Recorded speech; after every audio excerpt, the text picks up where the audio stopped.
Hi, my name's Phil. I like to talk about politics. And, well, this doesn't happen very often, does it? But for the second time in about a month, I'm having to defend Jeremy Corbyn again. This particular case, though, is pretty disgusting. Essentially, two senior civil servants have been speaking to the Times newspaper about the prospect of Jeremy Corbyn as Prime Minister. Now, immediately at that point, without even knowing what they've said, that should not happen. They are supposed to be politically independent. What they were saying was that they're concerned about his health and that he may be forced to step down because he's not up to the job mentally or physically. Now, the idea that checks would be run on potential government leaders and a possible Prime Minister especially, it's not unusual. For example, MI5 might have concerns about access to sensitive security material if they had concerns that a senior minister might put it to use in harming the UK. But that's all done privately. They don't go and talk to a newspaper. Now, we don't know who these civil servants are or what branch of Whitehall they represent, but the civil service are, as I said, supposed to be independent. Just like journalists and judges, they are intelligent people whose whole life revolves around politics in some way, and so of course they are going to have views, they're going to have a bias. But they need to conduct their professional lives without fear or favour, and these two have let the side down badly.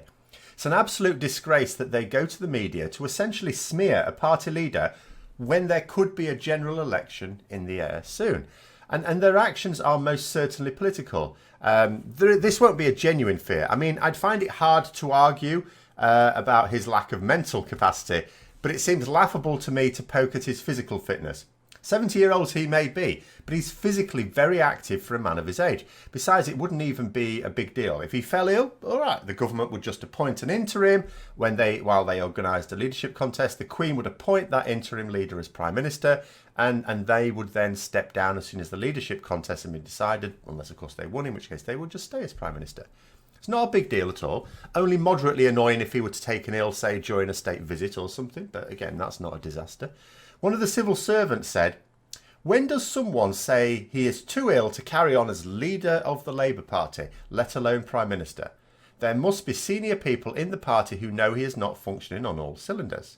The other said, "There is a real worry that the Labour leader isn't up to the job physically or mentally, but is being propped up by those around him. There is growing concern that he's too frail and is losing his memory. He's not in charge of his own party." So if we break those statements down a little bit. So the first one, it says, too ill to carry on as Labour leader. So what acts hasn't he been able to carry out then? He hasn't had to cancel any engagements. You know, whenever there's an election, he's out and about going door to door annoying people. You know, he goes out around the country visiting various groups, as you would expect of the leader of a party. What evidence is there that his health has stopped him doing anything as Labour leader? Because actually, he has actually been doing everything you would expect of a Labour leader.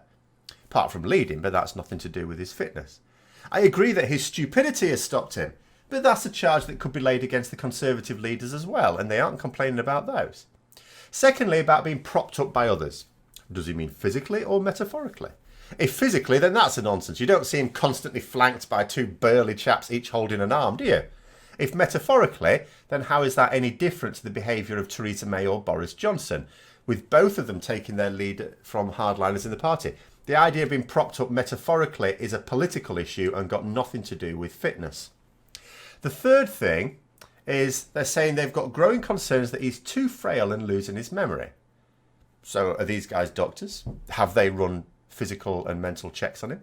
No, they haven't. So they can't possibly have any evidence for this. As I've already said, the frailty accusation is demonstrably untrue, and losing his memory is wishful thinking. I wish he would lose the part of his memory that's anchored in the 19th century. That'd be awesome. This is frankly a case of two senior civil servants who are clearly strong Conservative Party supporters, which is fine, doing what they can to smear the leader of the opposition at a time when they fear their own party is crashing and burning, which is wholly unacceptable.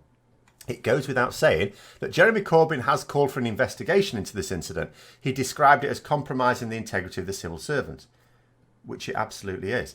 Imagine the scenario whereby there is a general election and let's say Jeremy Corbyn becomes Prime Minister, either with a majority or in a coalition.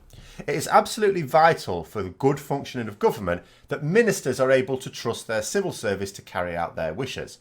At the end of the day, ministers don't really run the country, they just dictate policy to the civil service. The civil service then carry it out. Now, in an environment where the Prime Minister knows that two senior civil servants have been briefing against him on a personal level, but he doesn't know who they are, then he will be mistrustful of the entirety of Whitehall, quite frankly, the entire civil service. He will not be able to trust. That makes it impossible to be able to get the work of government done. It's an absolute recipe for disaster. So Corbyn is right. They have compromised the integrity of the civil service, and that integrity cannot be re-established until these two people are investigated and, frankly, dismissed. The vast majority, I'm sure, behave in a very professional manner, and they have been let down by this. But do you know what pisses me off about this incident most of all? Yes, it means that I know that I now worry, as well as our press and our police not being trustworthy, that we can't even trust our civil service either. There's pretty much only the judiciary left doing its duty these days. But the real kick in the teeth for me is that it smears the very real criticism of Corbyn. Jeremy Corbyn's leadership has been a disaster, but the party can't get rid of him because his supporters won't believe any ill of him. Oh, it's just attacks from the Tory press, they say. People are just making all this up because they fear him as Prime Minister. In an environment where things are being made up against him, the delusion is allowed to fester. People do rally around their leader when attacked. It's why wars are so useful to heads of government during elections. It's why some people think Donald Trump would like a war with Iran for his electoral chances next year. You know, the country is attacked, you support your leader. I don't know if this outrageous act would harm Jeremy Corbyn in an election. Frankly, he's enough of electoral liability in the party without making up any crap about him. But what it definitely does not do is harm him in the party. It actually strengthens his position. I actually wish he were ill, because that's the only way I see a path back to the light for the Labour Party. But he's not.